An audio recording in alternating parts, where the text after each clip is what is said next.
Hello, hi everyone, how are you? My name is Muhammad. I am from Alexandria, Egypt, and I am here to make you read, write, speak, and understand Arabic as Arabic native speaker.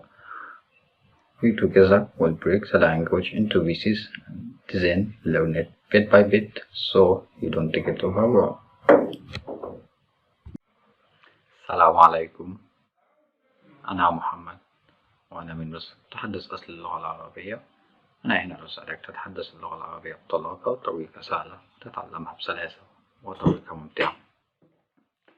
اللهجة المصرية العامية واللهجة العربية الفصحى. سوف نقوم بتقسيم الأحرف إلى مجموعات صغيرة وندرس كل مجموعة على حدة. نستخرج من هذه المجموعة كلمات ونحفظ الكلمات بصور. هنأخذ محادثات طويلة وقصيرة نتحدث فيها عن الثقافات والاهتمامات المشتركة. So let's get started and book now.